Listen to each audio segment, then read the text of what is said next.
국내 축구 이야기 축구장 가는 길 시작하겠습니다. 함께할 두 분 소개해드릴게요. 류청 축구 전문 기자, 스포츠조선의 박찬준 기자 함께합니다. 안녕하세요. 안녕하세요. 자, 일주일 전에 전북과 수원의 공식 개막전을 시작으로 해서 K리그1 2020 시즌이 개막을 했죠. 네, 제가 지난주 이 시간에 전북과 수원 경기를 보면서 방송을 했었는데요. 총 6경기에서 13골이 터졌고 견증은 없었지만 재밌는 경기가 이어졌습니다. 네, 이 공식 개막전에서 그 이동국 선수의 건재함이 느껴졌었던 것 같아요. 그렇습니다. 전북이 그토록 많은 선수를 데려왔는데 여전히 전북의 중심은 41살 이동국이었습니다. 0대0으로 답답하게 진행되던 후반 15분 무리로를 대신해서 투입돼가지고요. 활발한 움직임으로 분위기 바꿨는데 후반 38분 손준호의 코너킥을 감각적인 헤딩슛으로 연결하면서 결승골을 폭발시켰습니다. 이 미들집으로 팬들도 좋아했고 그 베르더 브레멘 팬들도 좋아한 그런 골이었는데요. 이동국이 이 세레머니로 이 엄지를 치켜 올리면 이 개막을 가능케 한 의료진들에게 대한 노고를 감사하는 덕분에 챌린지 세레머니를 펼쳤는데요. 이는 이제 외신에 일제히 보도되면서 다시 한번 세계 중심에 있었습니다. 확실히 그 전 세계 축구 팬들의 관심이 꽤나 컸던 것 같아요. 일단 경기가 전혀 없었고 분데스리가도 이번 주말에 이제 개막을 하기 때문에 어쨌든 K리그에 관심이 좀 모아졌던 것 같고요. 전에도 말씀드렸지만 영국 공영방송 BBC 스포츠의 메인 화면이 전북 현대인지 김진수 선수 사진이 올라올 정도였으니까 관심이 컸었고, 실제로 이제 트위터와 유튜브에서 한국 프로축구연맹이 개막전만큼은 무료로 중계를 했거든요. 근데 트위터 중계 접속자가 총 340만 명이었고 유튜브가 경기 종료 시점 기준으로 누적 접속자가 23만 4천 명이었습니다. 그래서 둘을 합치면 360만 명이 넘는 숫자가 K리그 개막전을 단 1분 이상으로 본 것으로 나왔습니다. 이 프로 연맹이 국가별로도 파악을 해봤다면서요? 네, 그렇습니다. 이제 형제의 나라라고 불리는 터키가 18%로 가장 높게 나타났는데요.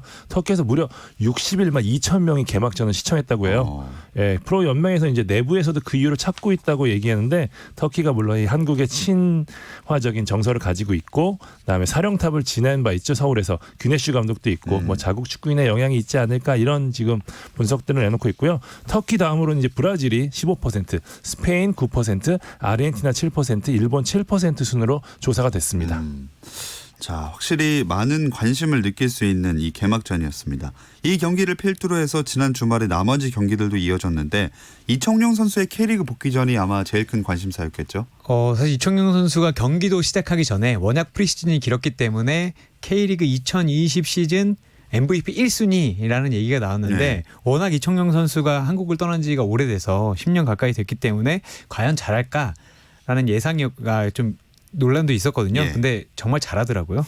그 이청용 선수가 선발 출장한 가운데 은하수 군단 갈락티코라는 울산 현대가 상주 상무를 4대0으로 격파했는데 이 경기를 본 많은 분들이 전북 현대와 수원 삼성의 경기가 아니라 이 경기가 중계됐다면 더 중계권을 산 나라가 많지 않았겠냐, 이런 우스갯소리를 할 정도로 울산 현대의 경기력이 정말 좋았고요.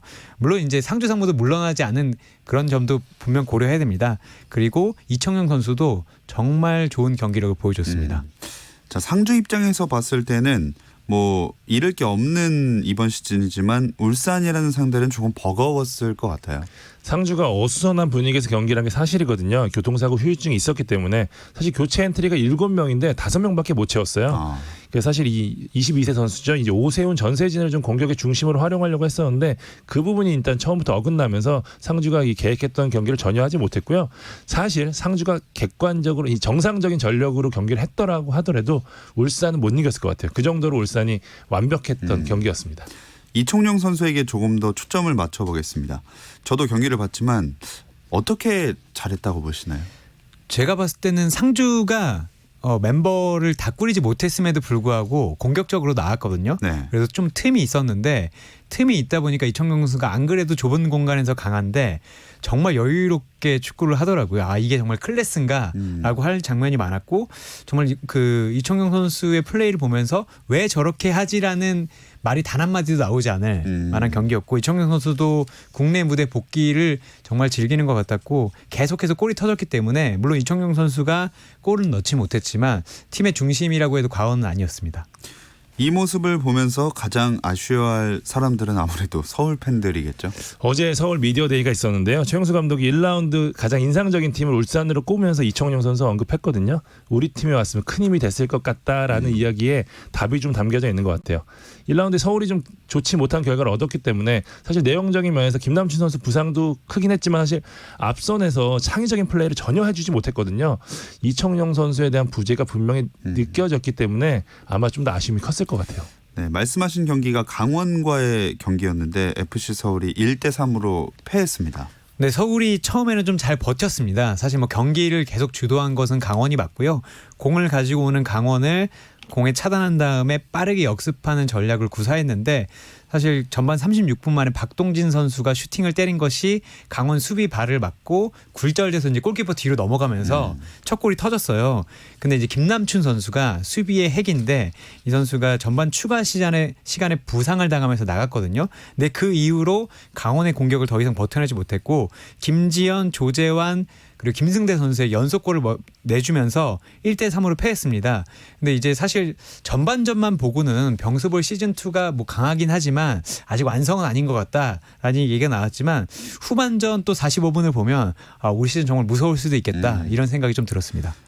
진짜 1라운드 베스트 팀으로 강원이 선정됐는데 그럴 만한 경기력이었던 것 같아요. 류청 기자가 얘기한 대로 사실 병수볼에 대한 기대가 굉장히 컸었거든요. 올 시즌 얼마나 업그레이드가 될까. 왜냐하면 겨울 내내 좋은 선수들이 많이 보강됐습니다. 무엇보다 이 영남대 시절에 함께 했었던 임채민, 김승대 선수가 가세하면서 병수볼이 지난 시즌보다 훨씬 업그레이드 되는데 과연 어떤 모습일까에 대한 좀 부분이 궁금증이 컸었는데요. 일단 뚜껑을 열어보니까 기대 이상이었습니다. 말씀하신 대로 후반전 경기 내용 굉장히 인상적이었는데요. 지난 시즌 이제 약간 그 김병수 감독이 멤버가 좀 부족하니까 좀 전력이 약하기 때문에 좀 발상의 전환 많이 했는데 약간 이번에는 조금 정석대로 플레이하면서도 그 안에서 세밀함이 좀 더 보였기 때문에 지난 시즌보다 훨씬 더 좋은 성적을 거둘 수 있는 토대는 분명히 마련된 것 같아요. 자, 지금 이렇게 해서 개막 딱 1라운드 한 경기씩만 치러진 상황입니다. 또 박찬준 기자가 울산 우승 예상하셨고 류청 기자는 전북 예상하셨습니다. 이거를 뭐 제가 무슨 자격으로 이러는지 모르겠지만 바꿀 기회를 한번 드릴게요. 저는 그대로 하겠습니다. 그대로 울산으로 박찬준 네, 기자는. 네. 저도 그대로 하겠습니다. 그대로요? 예, 제가 저번 주 경기 들어가기 전에 말씀드렸듯이 어쨌든 이동국 선수가 넣어주니까 물론 42살 가장의 어깨가 너무 무겁긴 하지만 그래도 저는 이제 바꾸는 것은 좀 아닌 것 같습니다. 하긴 두 팀 다 어쨌든 1승씩을 거둔 상황이니까요. 만약 축구장 가는 길에서 1라운드 베스트 팀을 꼽는다면 두 분은 어떤 팀 고르시겠어요? 저는 포항하겠습니다. 포항이요? 네. 포항이 부산을 2대0으로 제압했는데 그 내용이 굉장히 인상적이었습니다. 그 지난 시즌 후반기 때 보여줬던 모습 그대로 이어졌고요. 전체적으로 안정감 면에서는 이번 라운드에서 펼친 팀 중에 최고였고요. 그다음에 팔라시오스 선수가 사실 좀 변수가 있었는데 완델손 선수의 공백을 다른 형태로 잘 메워줬고요. 나머지 자리에서 모두 다 잘해줘서 굉장히 고급스러운 축구했다고 저는 생각하거든요. 포항이 제일 인상적이었습니다. 류청 기자는요? 저는 울산을 꼽겠습니다. 사실 울산이 네. 제가 안 바꾸고도 울산을 꼽으니까 조금 모순되기도 하는데 강팀은 이렇게 경기하는 것이다라는 걸 확실히 보여준 것 같아요. 울산이 지난 시즌은 사실 좋았는데 뭐랄까요? 좀 약점이 있는 팀이라든가 몰아붙여야 될 때 살짝 아쉬운 모습을 보였거든요. 근데 울산이 1라운드 경기만 보면 이렇게 누르는 것이 강팀이다 이런 걸 보여줬고 어쨌든 이청용 선수라든가 새로 영입한 선수들이 팀에 잘 적응했다는 걸 보여줬기 때문에 저는 울산을 꼽고 싶습니다. 연맹에서 선정한 1라운드 MVP는 울산의 주니오였어요. MVP도 한 번씩 뽑아볼까요? 저는 인천의 마하지 꼽겠습니다. 예. 세징야 선수가 그렇게 잡히는 걸 전 처음 봤거든요. 대구까지 쫓아갔다는 얘기가 있을 정도로 정말 완벽하게 묶었습니다. 저는 마하지 선수 개인적으로 지난 시즌 후반기부터 축구인들이랑 K리그 최고의 수비형 미드필더 누구냐 하면 저 마하지 항상 꼽았는데 그 생각이 그 경기로 완전히 굳어졌습니다. 완벽했던 경기였습니다.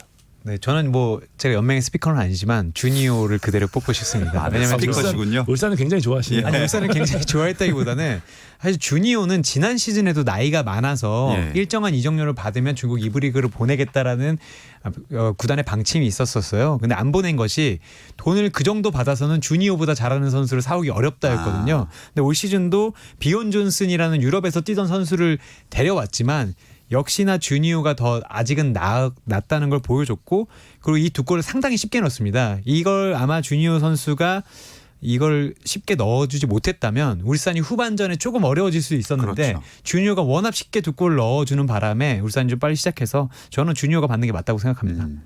이렇게 다행스럽게도 개막을 하기는 했지만 여전히 코로나19 관련해서 걱정스러운 부분이 많을 수밖에 없습니다. 구단마다 철저하게 대비하고 신경 쓰고 있겠죠? 네, 제가 주말에 이제 경남 경기를 보러 창원에 갔다 왔는데요.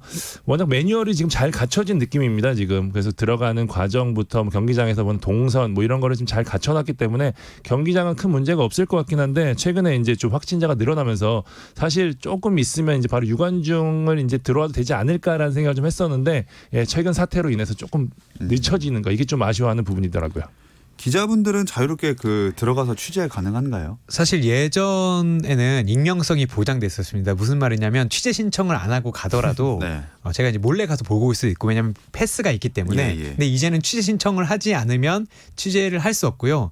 그 경기장 앞에 가서도 체온을 재고 소속과 이름과 전화번호를 적은 다음에 들어가야 되기 때문에 무조건 동선이 않습니다. 그래서 그런 부분에서 익명성이 좀 없다고 할 수 있고 그리고 상당히 팀들이 꼼꼼하게 보더라고요. 저는 제주를 다녀왔는데 제주가 뭐 VAR, 볼보이, 뭐 양팀 선수단, 중계진 다 해서 150명도 정도만 경기에 관여를 했는데 물론 제주가 관중이 그렇게 많은 팀은 아니지만 관중이 제일 많이 왔을 때보다 더 힘들다 이런 이야기를 들었습니다. 네, 확실히 철저하게 관리를 하고 있는 것 같습니다. 그런데 K리그 구단들이 이 시즌권 환불 방법을 두고 고민하고 있다면서요. 이게 사실 전례가 없던 일이라서 고민이 많은데요. 언제 이 유관중으로 전환될지 모르니까 손해를 보는 경기가 몇 경기가 될지 아직 정확히 나오지 않았잖아요. 네. 때문에 이제 각 구단이 이제 일정 시점이나 혹은 종료 시점에 환불해주겠다는 이 공지를 올렸는데요. 시즌권이 워낙 할인이 많은데다가 상품이 굉장히 많이 붙거든요. 수원 같은 경우에는 이제 특별한 스니커즈를 제공하기도 했는데 그 금액 그걸 줬는데 이걸 포함해서 계산하자니 좀 팬들한테 미안하기도 하고 이걸 돌려달라고 할 수가 없잖아요. 그렇기 때문에 좀 전체적으로 고민이 좀 많습니다. 하긴 이미 쉬는 분들도 많이 그렇죠. 있으실 것 같은데. 자, 어쨌든 내일부터는 K리그 1 2라운드 일정에 들어갑니다. 주요 매치업과 관전 포인트 잠시 쉬었다 와서 짚어볼게요. 스포츠 잘 압니다. 김정현의 스포츠. 금요일 밤의 축구 이야기 축구장 가는 길 듣고 계시고요. 스포츠조선 박찬준 기자, 류청 축구 전문 기자와 함께하고 있습니다. K리그 1 2라운드 내일부터 열리는데 일단 내일은 3경기 펼쳐지네요. 네, 그 오후 2시에 상주 상무와 강원이 붙고요. 그리고 오후 4시 반에 대구FC와 포항스틸러스가 붙습니다. 그리고 저녁 7시에는 부산 아이파크와 전북 현대모터스가 대결합니다. 상주와 강원의 경기가 오히려 은근히 눈길을 끄네요. 말씀하신 대로 상주가 지난 첫 번째 경기에서 워낙 대패를 당했기 때문에 이번 경기에 대해서 준비를 잘했을 것 같고요. 근데 물론 지금 교통사고의 후유증이 여전히 있기 때문에 베스트 멤버를 꾸리긴 어렵지만 문선민 선수가 어느 정도 해준다면 공격 쪽에서는 좀 풀어갈 수 있거든요. 사실 지난 경기에서 상주가 완패를 당한 데에는 문선민 선수의 부진이 상당히 좀 컸었거든요. 이번 경기가 이제 본인의 프로통산 100경기 출전인데요. 이번 경기에서 아마 자신의 축하포를 넣을 수 있는 부분에 대해서 아마 기대를 하고 있을 거고요. 강원 같은 경우에는 지금 워낙 흐름이 좋기 때문에 저의 생각에는 쉽게 강원이 잡지 않을까 좀 싶은 게 상주 쪽에 이 수비 쪽에서 좀 문제가 좀 많거든요. 그러니까 강원이 노릴 수 있는 부분이 굉장히 많기 때문에 강원이 좀 쉽게 가지 않을까 좀 싶습니다. 예. 또 지난 라운드 인천 원정에서 0대0 무승부 기록하면서 아쉬움을 남겼던 대구, 이번에는 홈으로 포항을 불러드립니다. 사실 대구는 홈 개막전이 가장 아쉬운 팀인 것 같아요. 지난 시즌에 DGB 대구파크가 9차례나 매진을 기록했기 때문에 올 시즌도 정말 많은 걸 준비하고 있었는데 일단 관중 없이 경기를 해야 되는 게 아쉽고, 두 번째는 저희가 몇 번 얘기했지만 인천 원정에서 마지 선수의 늪에 빠지면서 K리그 최고 외국인 선수는 세징야 선수가 정말 뭐랄까요, 나라 이름 표정이라고 해야 되나요? 그런 표정을 정말 많이 보여줬었거든요. 그런데 또 이제 상대는 가장 가까운 지역에 있는 포항스틸러스고, 포항은 또 일류첸코, 뭐 팔로세비치 이런 선수들이 골맛을 보고 왔기 때문에 대구가 쉽지는 않을 것 같아요. 그러니까 대구가 항상 초반에 좀 좋았었는데 이 경기까지도 놓치게 된다면 어려워질 수 있기 때문에 아마는 대구는 제가 봤을 땐 대안을 먼저 내지 않을까. 골을 넣을 수 있는 대안을 먼저 내서 한 골이라도 먼저 넣고 무조건 이기는 경기를 하고 싶을 것이고, 포항은 이 생각을 너무 잘 알기 때문에 하던 대로 아주 잘 공격을 잘할 것 같습니다. 자, 마지막으로 부산과 전북의 대결인데 이 두 팀은 1740일 만에 다시 만나는 거라고요? 맞습니다. 부산이 이제 5년 만에 K리그 1으로 복귀했거든요. 때문에 이제 전북과의 경기는 굉장히 오랜만인데 부산이 첫 번째 경기에서 포항에 0대2로 완패를 당했습니다. 그러면서 이제 K리그 1의 높은 벽을 실감했는데 사실 내용면에서 사실 저는 부산이 그냥 베스트 11만 놓고 보면은 굉장히 짜임새 있는 팀이라고 생각했는데 굉장히 부진한 모습 보였거든요. 공격 쪽도 그렇고 수비 쪽도 어느 한쪽에 좀 중심을 두기 어려울 정도로 사실 이 팀이 무엇을 준비했나라는 생각이 들 정도로 좀 아쉬운 경기였기 때문에 이날 경기 조덕재 감독이 어떻게 준비할지 좀 궁금한데요. 사실 부산이 워낙 빠른 선수들이 많기 때문에 네. 오히려 전북의 사실 센터백이 빠른 편은 아니기 때문에 그 뒷공간을 노린다면은 재밌는 결과도 나올 수 있다고 생각을 하는데 어떻게 준비할지 모르겠고요. 전북 같은 경우에는 첫 경기에서 좀 아쉬운 모습을 보였기 때문에 이 경기로 이제 우리가 우승 후보다라는 거를 분명히 좀 보여주고 싶어 할 거거든요. 어떤 변화로 나올지 좀 그 부분에 초점을 맞춰서 보시면 될 것 같아요. 두 분 다 그래서 누가 우세하다는 예측은 거의 안 하시는 것 같습니다. 일요일에도 3경기 있죠? 네, 일요일에는 오후 4시 반에 수원 삼성과 울산 현대가 맞붙고요. 그리고 오후 7시에 두 경기가 열리는데 서울과 광주 FC, 성남 FC와 인천 유나이티드가 맞대결합니다. 이 3경기 관전 포인트도 짚어볼게요. 이청용 선수가 아무래도 있어서 그런지 울산이 어떤 경기를 할지가 제일 궁금하네요. 네, 저는 울산이 당연히 궁금하긴 한데 사실 예. 수원이 예. 전북을 상대로 수비를 잘했어요. 아. 사실 그래서 많은 분들이 이날 전북을 보려고 했는데 수원의 이제 헨리 선수, 맞아요. 헨리인지 앙리인지 사실 헷갈리긴 하는데 이 중앙 수비수 헨리 선수가 가장 돋보였다라고 했었거든요. 예. 근데 울산이 당연히 수원은 홈이지만 움츠린 경기를 할 것이고 물론 상주와 다른 이 수원 수비진을 어떻게 뚫을 수 있느냐가 상당히 중요할 것 같고 다만 수원 입장에서 본다면 일정이 어떻게 이렇게 짜이나 1라운드에 전북 만나고 그쵸. 2라운드에 수원 만나는 일정을 누가 짜줬나 살짝 원망이 들 것 같기도 합니다. 네, 전북에 이어서 바로 울산을 상대하게 된 수원이고요. 다음 경기는 서울대 광주입니다. 1라운드에서 패배를 기록한 두 팀이 만났네요. 서울은 강원에 1대3으로 졌고요. 광주는 성남에 0대1로 졌습니다.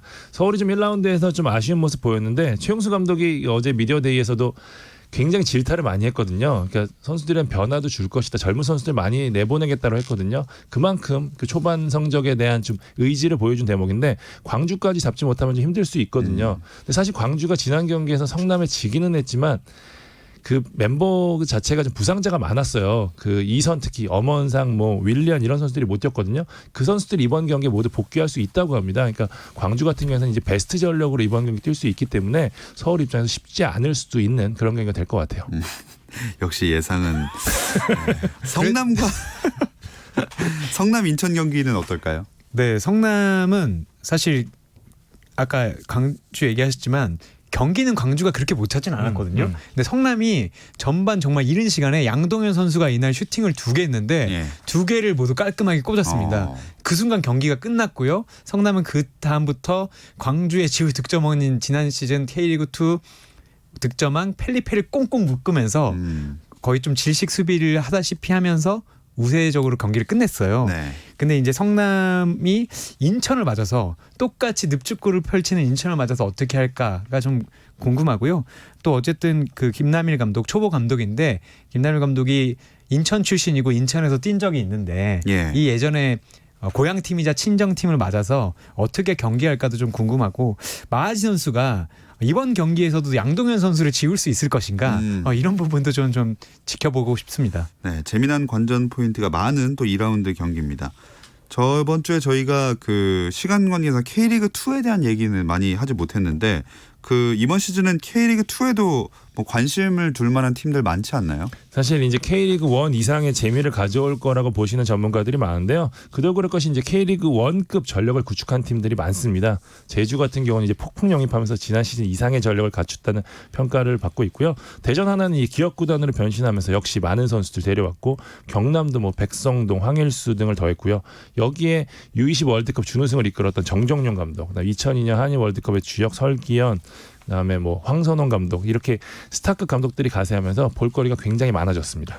그 정정용 감독이랑 설기현 감독의 대결이 2라운드에서 있다면서요? 네, 두 감독이 이제 K리그 아직 감독 데뷔 승을 올리지 못했거든요. 예. 근데 제가 이 정정용 감독이 이끄는 서울 이랜드가 하는 제주 경기를 보고 왔는데 사실 서울 이랜드가 1대1 무승부를 거뒀는데 마지막에 VAR로 한 골이 취소됐어요. 그러니까 이길 수도 있는 경기였고 사실 전반은 스쿼드가 훨씬 좋은 제주에 좀 밀리긴 했지만 후반 일찍 교체 카드를 쓰면서 이게 다 적중을 하면서 사실 이길 뻔했던 경기였거든요. 그래서 정정용 감독은 사실 뭐 긍정적인 부분이 많다라는 생각을 가지고 다음 경기 임하겠다고 했고 사실 설기현 감독은 보여주고 싶은 전진 패스 이런 건 보여줬지만 점을 찍지 못하면서 좀 아쉬움을 보였는데 아마 두 감독 중에 이제 승부가 갈린다면 한 감독은 좀 탄력을 받고 나머지 한 감독은 또 3라운드가 어려워지는 결과가 나올 수 있지 않을까 평을 해봅니다. 그게 누굴까요? 제가 보기에는 정정용 감독이 좀 유리할 수도 있을 것 같아요. 왜냐하면 설기현 감독 뭐 축구 자체 그리고 혹은 이제 선수단 자체는 경남이 좀 더 좋은 것 같은데 예. 정정용 감독은 뚜렷하더라고요. 빠르게 옮겨가서 빠르게 역습하는 축구를 하는데 레안드로 선수라든가 이날 골을 터뜨린 원기종 선수가 제가 봤을 때 육상 선수가 아닐까 할 정도로 빨랐고 경남의 공격을 전반전에만 잘 막는다면 제주와 했던 것처럼 후반에는 기회가 날 것 같습니다. 자, 좋습니다. 또 K리그2에서 어떤 매치업이 관심을 모을까요? 저는 개인적으로 전남과 제주전이 좀 눈에 띄는데요. 전남이 이제 경남전에서 전술적으로 준비를 굉장히 잘했거든요. 후반에 이제 센터 포워드를 내렸으면서 제리치를 전담 마크 시킬 정도로 준비 세부적인 부분도 정비를 잘했는데 전경준 감독이 사실 이런 쪽으로는 굉장히 능한 감독이거든요. 그렇기 때문에 제주의 이 강한 멤버를 상대로 어떻게 준비할지 일찌감치 준비를 해서 아주 세부적인 부분까지 저는 할 거라고 좀 보거든요. 제주가 사실 첫 경기에서 결과를 가져가지 못하는 부분에 있어서는 좀 아쉬웠던 게 그 풀어가는 과정까지 나쁘지 않지만 말씀하신 대로 점을 잘 못 찍었었거든요. 근데 그게 좀 멤버적인 부분이 있을 수 있기 때문에 사실 그 외국인 센터 포워드가 없기 때문에 이 주민규나 혹은 정조국 선수가 마무리해줘야 되는데 사실 두 선수가 지금 이 K2가 어느 정도 수준이 올라왔기 때문에 쉽지 않을 수 있거든요. 때문에 이제 전남에 오히려 말릴 수도 있다는 생각이 좀 들어서 이 경기가 의외로 좀 변수가 많을 것 같습니다. 네, K리그2에도 참 볼만한 매치업이 많이 있는 것 같습니다. 이렇게 K리그는 무관중이지만 어쨌든 경기를 하고 있어요.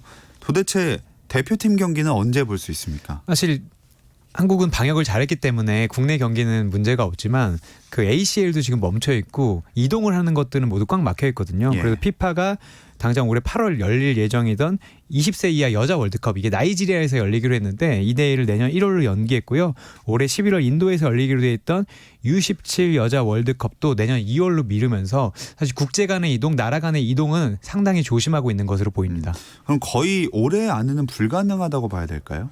사실 제가 봤을 때는 이게 챔피언스 리그가 상당히 중요한 키가 될 것 같습니다. 네. 이제 유럽에서는 챔피언스 리그를 6월과 7월에 리그 경기를 치르고 8월에 유로파와 챔피언스 리그를 하려고 하는데 이 경기가 가능하다면 아시아에서도 이제 경기가 열리고 국가대표 경기가 열리는데 만약에 계속해서 유럽에서 이런 경기가 열리지 못한다면 그러면 아시아나 전 세계적으로 올 시즌은 대륙간 이동이나 국가대표 경기는 사실 어려울 수도 있을 것 같습니다. 네, 국제간 대회 스타트를 누가 끊느냐가 중요하게 될 것 같습니다.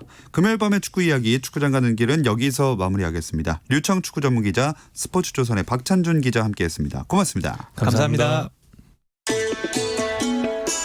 주말에는 9시 20분부터 함께하실 수 있고요. 저는 월요일 8시 30분에 다시 돌아올게요. 김종현의 스포츠.